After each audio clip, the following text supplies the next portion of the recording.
Hello ನಮಸ್ಕಾರ ವೀಕ್ಷಕರೇ, supreme ಟಿವಿಗೆ ಸ್ವಾಗತ. ಕಲಘಟಗಿಯಲ್ಲಿ ಮಂಗಳವಾರ ಜಿಲ್ಲಾ ಮಟ್ಟದ 18ನೇ ಜನತಾ ದರ್ಶನ ಸಭೆ ಜರುಗಿದ್ದು, ಜಿಲ್ಲಾ ಉಸ್ತುವಾರಿ ಸಚಿವರಾದ ಸಂತೋಷ್ ಲಾಡ್ ಅವರ ನೇತೃತ್ವದಲ್ಲಿ ಮಹತ್ವದ ವಿಚಾರಗಳು ಚರ್ಚೆಗೆ ಒಳಪಟ್ಟವು. ಕಲಘಟಗಿ ಪಟ್ಟಣ ಪಂಚಾಯಿತಿಯ ಸಾಂಸ್ಕೃತಿಕ ಭವನದಲ್ಲಿ ನಡೆದ ಈ ಸಭೆಯಲ್ಲಿ ಸಾವಿರಾರು ಜನರು ತಮ್ಮ ಹಕ್ಕು ಅಹವಾಲುಗಳೊಂದಿಗೆ ಭಾಗವಹಿಸಿದ್ರು. ಸಚಿವರಾದ ಸಂತೋಷ್ ಲಾಡ್ ಅವರು ಸಭೆಗೆ ಅಧ್ಯಕ್ಷತೆ ವಹಿಸಿ ಮಾತನಾಡಿದರು.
ಜನತಾ ದರ್ಶನ ಕಾರ್ಯಕ್ರಮಗಳ ಮೂಲಕ ಜನರ ಸಮಸ್ಯೆಗಳಿಗೆ ವೇಗವಾಗಿ ಪರಿಹಾರ ಒದಗಿಸಲು ನಾವು ಬದ್ಧರಾಗಿದ್ದೇವೆ.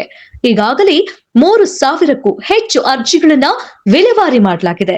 ಜಿಲ್ಲೆಯಾದ್ಯಂತ 17 ಜನತಾ ದರ್ಶನ ಕಾರ್ಯಕ್ರಮಗಳು ಯಶಸ್ವಿಯಾಗಿ ನಡೆದಿವೆ ಎಂದು ಕಲಘಟಗಿಯಲ್ಲಿ 18ನೇ ಸಭೆಯು ನಡೆಯುತ್ತಿದೆ ಎಂದು ಈ ಸಂದರ್ಭದಲ್ಲಿ ಜಿಲ್ಲಾ ಮಟ್ಟದ ಗ್ಯಾರಂಟಿ ಅನುಷ್ಠಾನ ಸಮಿತಿ ಅಧ್ಯಕ್ಷ ಎಸ್.ಆರ್. ಪಾಟೀಲ್, ಜಿಲ್ಲಾಧಿಕಾರಿ ದಿವ್ಯಪ್ರಭು, ಜಿಲ್ಲಾ ಪಂಚಾಯಿತಿ ಸಿಇಒ ಭುವನೇಶ್ ಪಾಟೀಲ್, ಜಿಲ್ಲಾ ಪೊಲೀಸ್ ವರಿಷ್ಠಾಧಿಕಾರಿ ಗುಂಜನ್ ಆರ್ಯ, ಕೆಎಸ್ಆರ್ಟಿಸಿ ವ್ಯವಸ್ಥಾಪಕ ನಿರ್ದೇಶಕಿ ಪ್ರಿಯಾಂಗಾ, ಹೆಸ್ಕಾಂ ವ್ಯವಸ್ಥಾಪಕಿ ವೈಷ್ಣವಿ ಹೋಬಳ್ಳಿ, ನಗರಾಭಿವೃದ್ಧಿ ಪ್ರಾಧಿಕಾರದ ವ್ಯವಸ್ಥಾಪಕ ಸಂತೋಷ್ ಬಿರದಾರ್ ಹಾಗೂ ವಿವಿಧ ಇಲಾಖೆಗಳ ಅಧಿಕಾರಿಗಳು ಉಪಸ್ಥಿತರಿದ್ದರು.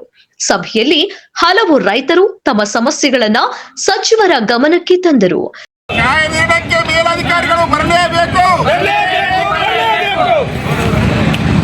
ನಾವು ಬಂದಿರ್ತೇವೆ ಅಂತ ಹೇಳಿ ಅವತ್ತ ಮಾತು ಕೊಟ್ಟು ಬಂದೇವೆ. ಹೀಗಾಗಿ ಈ ಸಲ ಅವ್ರು ಫ್ಯಾಕ್ಟ್ರಿ ಚಾಲೂ ಮಾಡ್ಬೇಕಂದ್ರೆ ಹಿಂದಿನ ಬಾಕಿ ಕೊಟ್ಟ ಚಾಲೂ ಮಾಡಬೇಕು. ಮತ್ತು ಈ ಸಲ ನಿನ್ನೆ ಅವರು ಒಳಗಿಂದೊಳಗೆ 3,050 ರೂಪಾಯಿ ಕಬ್ಬಿನ ಬೆಲೆ ನಿಗದಿ ಮಾಡಿ ಅದನ್ನು ಅವೈಜ್ಞಾನಿಕವಾಗಿ ಹೇಳಾಕ್ತಾರ. ಅವ್ರು 3,050 ರೂಪಾಯಿ ಅವ್ರು ಅನೌನ್ಸ್ ಮಾಡಿದ್ದಕ್ಕರೆ ಆದ್ರೆ ಅದು ಈ ಸಲ ಹೋದ ಸಲಕ್ಕಿಂತ ಹೆಚ್ಚಿಗೆ ಹೆಚ್ಚಾಗಿ 950 ರೂಪಾಯಿ ಹೆಚ್ಚಾಗಿ ಬೀಳ್ತೈತಿ. ಅದು ರೈತರ ಮೇಲೆ ಹೆಚ್ಚುವರಿ 200-300 ರೂಪಾಯಿವರೆಗೂ ಹೊರಿ ಬೀಳ್ತೈತಿ. ಅದನ್ನು ಕಡಿತ ಮಾಡಿ ಈ ಸಲ 3,500 ಯಾಕೆ 3,500 ಯಾಕೆ ಕೇಳ್ತೇವೆ ಅಂದ್ರೆ ನಮ್ಮ ಗೊಂಜಾಳ ನಾಶ ಆಗೈತಿ, ಎಲ್ಲ ಹುಡುಗರು ಎಲ್ಲ ನಾಶ ಉಳಿದಿರ್ತವೆ, ಕಬ್ಬು ಉಳಿದೈತಿ. ಯಾಕಂದ್ರೆ 1 ಟನ್ನಿಗೆ 200 ರೂಪಾಯಿ ಸಿಗ್ತೈತಿ. 1 ಟನ್ನಿಗೆ 200 ರೂಪಾಯಿ ಸಿಗ್ತೈತಿ. ಈಗೇನು ನಿಮ್ಮ ಕಬ್ಬು ಒಣಗಿಲ್ಲ, ನಿಮ್ಮ ಕಬ್ಬು ಏನು ಹಸಿದಾವು. ಇನ್ನು ರೈತ ಬಾಂಧವರು ಕಲಘಟಗಿನ ಎಲ್ಲ ರೈತ ಬಾಂಧವರು ವಿನಂತಿ ಮಾಡ್ಕೊಂತಾನೆ. ಇವತ್ತು ಏನಪ್ಪ ಅಂದ್ರೆ ಪ್ಯಾರಿ ಶುಗರ್ ಅಂದ್ರೆ ಏನು, ಮಲ್ಲಾಪ್ ಶೆಟ್ಟಿ ಹಿಂದೆ ಕಿತ್ತೂರು ಚೆನ್ನಮ್ಮ ಹಾಳು ಮಾಡಕ ಏನು ಅದರಲ್ಲ, ಇಲ್ಲ ರೆಡ್ಡಿ ಅನ್ನೋ ಒಬ್ಬ ಒಂದನ, ಅಂಗಡಿಯ ಒಬ್ಬ ಒಂದನ, ಇವ್ರಿಬ್ರು ಏನು ಮಾಡಕತ್ತಾರ ಅಂದ್ರೆ ಮದ್ದಿನ ಕೋಣೆಯಾಗ ನೀರು ಹಣಿಸ್ಲಾಕತ್ತಾರ. ಯಾಕಂದ್ರೆ ನಮ್ಮ ರೈತರಿಗೆ ಹೋಗೋದು ನಿಮ್ಗೆ ಹ್ಯಾಂಗ್ ಕೊಡ್ತೇವಿ ಕಬ್ಬು ಕಡಿ ಅಂತ ಹೇಳೋದು.